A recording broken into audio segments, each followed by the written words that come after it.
Good morning, y'all.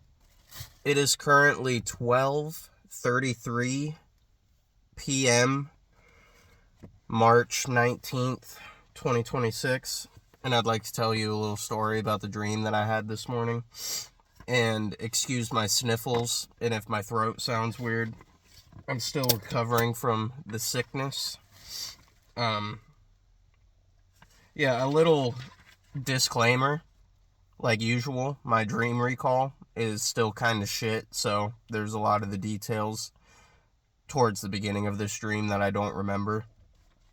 And I'm going to just preface this with this dream isn't really that embarrassing, but I don't know, personally, dreams like this are more embarrassing to me to speak out loud and to write in my journal than the sexual ones, because I just have this deep,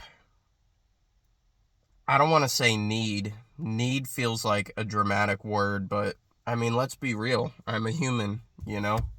I want connection with another human. I just feel like an incel. Honestly, I feel like an incel when I'm like, "Oh, I want a girlfriend." But I do. That's one of if I could grant any wish, it would be to meet somebody that I'm compatible with. Somebody that I could fall in love with somebody that would fall in love with me. That's genuinely one of the things that I want most in life, is to meet somebody to share my life with. This was one of those dreams where it was so good that when I woke up, I was instantly depressed because it wasn't real. You know? It was one of those kinds of dreams. Anyway, the first thing that I remember, we are traveling somewhere. I don't remember where we were going or where we just came from, but it felt like it was a group activity, and we had all just come from the group activity. I have no idea, like I said, what it was. I don't even know what vehicle we were in. Um, After thinking about it, it being a train makes the most sense because it was too open to be a car, and it didn't feel like an airplane. I don't think it was a bus. After sitting and thinking about it for a few minutes, us being in a train makes the most sense. And it is nighttime. I can tell it's nighttime because it's dark. There's no natural sunlight. It's all just lights from the ceiling or whatever. And like I said, I don't remember where we were going or why, but I have a feeling that it was over and we were on our way home. And I wish I could remember how we met, or how more of our conversation went towards the beginning of the conversation. Um I don't even remember her name. I don't know if I ever learned her name, but I met a young woman in this dream. She was about my age. She had black hair, long black hair. She was Asian, and she was tan with olive skin, and she was petite. Um which is weird because I wouldn't really say I have a type. If I had a type, it would have to be goth. Like redheads do something I like women, what can I say? I like blondes, I like redheads, but there's something about a goth woman that just does something to me. That's all. That's all I can say. I don't know what it is, but the black hair and the pale skin, and I don't like makeup either. That's a weird thing about me. Sorry, I'm kind of going on a tangent here. Too much information, but like there's just something about makeup that just grosses me out.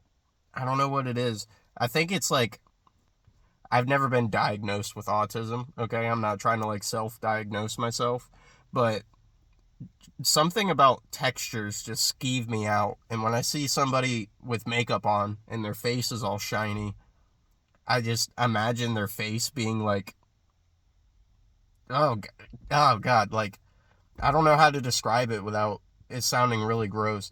Like, I just feel like their face or the skin, like the shiny part of their skin is just gonna like slough off of their face. Ugh, yeah. So I don't like I don't like makeup, but like black lipstick and black eyeshadow is like the exception. Anyway, that's completely irrelevant. I'm sorry. I don't remember if she had makeup on. Um, yeah, we talked a lot. She was really funny and flirty, and she was like touchy. Like she would like touch my shoulder or touch my arm a lot. See, like I said, just saying stuff like that out loud is so cringe. It makes me cringe. It's so embarrassing. Um, I can tell that she's like quirky. She's like, oh, wow, I'm so quirky.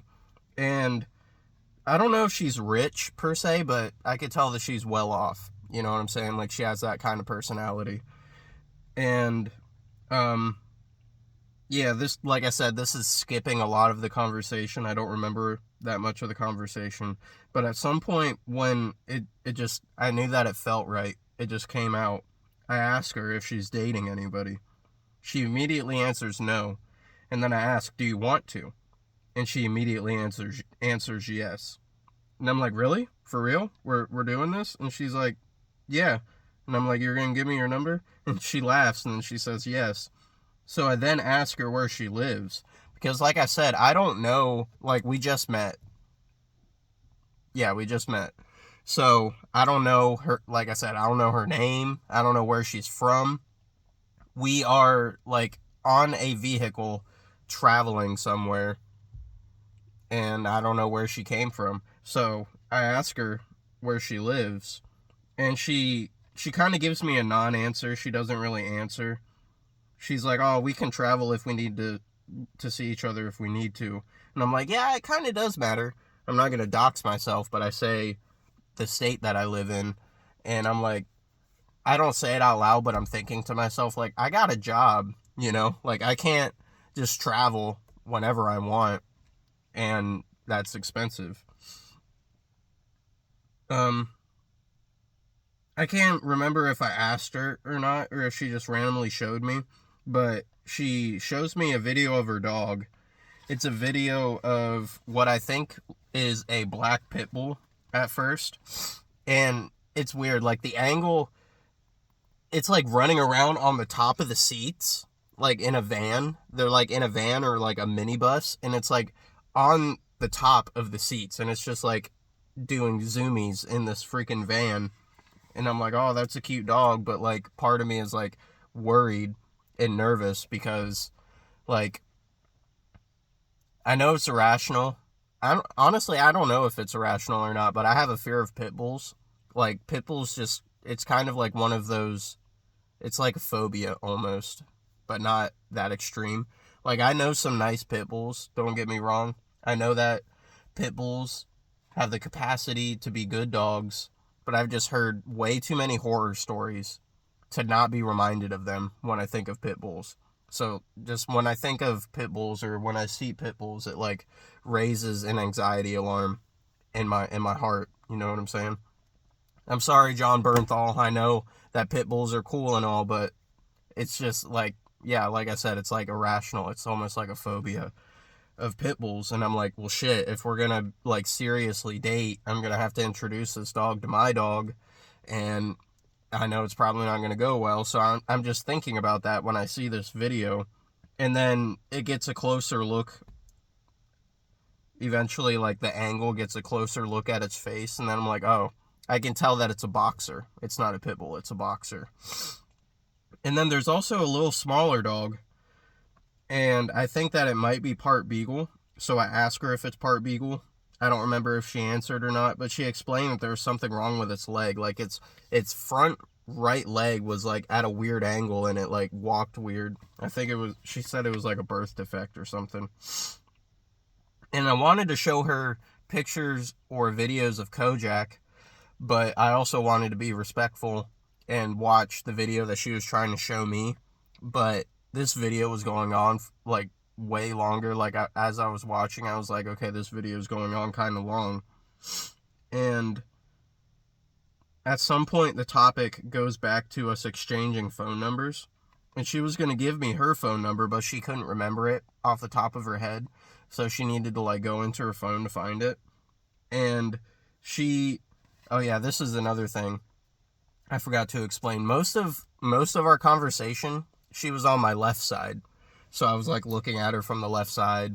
And then when she, like, went to show me her dog photos, she, like, went over my legs and went to my right side. So now she's on my right side and she's, like, showing me her phone, and her legs are over my legs, like they're across from my legs. So I'm trying to imagine it in my brain, and I still can't think of, like, what the environment is. I don't know if, like I said, I think we're in a train. So I'm just going to go with that. So right now she's on my right side, and she's trying to, like, look in her phone, and she's getting annoyed by it. And so I just tell her, okay, I can just give you my phone number. And then she's like, all right, whatever. And then she just throws her phone down. She, like, throws it down, and it's, like, on my left side now. And so she just kind of tosses her phone down and tells me to call her. And I'm like, how am I going to call you? I still don't know your number. And then she's like, oh, she's getting, like, exasperated at this point. So I just grab her phone, and I tell her, okay, I'm just going to call you. I'm going to call myself on your phone. And she's like, whatever. And as I grab her phone and I'm looking at it, it's, like, really big and bulky. Like, I don't know if it was just the case, but, like, my phone, I can't show you because I'm recording the video on my phone. It's a fucking Samsung A24, A23, something like that. I can't remember. But it's the XL version. So, like, it's pretty big. And this phone was even bigger than my phone. So I open it, and I get to the keypad, or the keypad might have already been on the phone. And this keypad was really weird. Like, the numbers were all in the wrong spot, first of all. And then each number instead of the number, it said a word. Like, it was just random words. Like, you know how when you go onto a keypad, there's, like, the ABC, DEF, whatever, like, there's the 3 letters below the number for, like, the keypad. It was kind of like that, but it was full on words, and then the number was, like, really small and to the left of the word. So it's, like, fucking my brain up, and I'm like, whoa, these words are really fucking me up. I tell her that, and I'm looking for the number 3 because I'm trying to type in my number. I'm not going to dox my phone number, but it starts with 3, so good luck trying to figure out what my phone number is. I'm looking for the 3, and I finally find it, and it's where the 7 should be. So, like, if that gives you any idea of how fucked up this keypad was. So I start typing in the 3, and then that's when my younger brother walks into the trailer, and Kojak barks at him, and it wakes me up. That was around about 11:35, I think. I went to bed last night shortly after 2 a.m., so it was, like, between 2:30, something like that. And I first woke up from my alarm at 9:45, and I didn't remember any dreams. And I'm like, fuck it, I'm just going to sleep all day. I'm actually getting ready to leave to go get Kojak's medicine. And I remember just thinking, fuck it, I'll get his medicine tomorrow. Tomorrow's Friday. So I'm like, fuck it, I'll just go back to sleep. I'll sleep all day. I can get his medicine tomorrow. He can go a day without. It's not that big of a deal. But then Carter walked in the room and woke me up. And I woke up from this dream, and I remembered it. So I'm like, fuck it, I might as well just write it down and stay awake. And today phased out the day where I remembered 2 dreams. So that brought my dream recall score down to 3. And that brought my monthly dream recall score for March up to 6. So yeah, that's about it. That's what I dreamed this morning. Let me know down in the comments if you had any interesting dreams. I always love to read it. And yeah, that's about it. Good night and sweet dreams.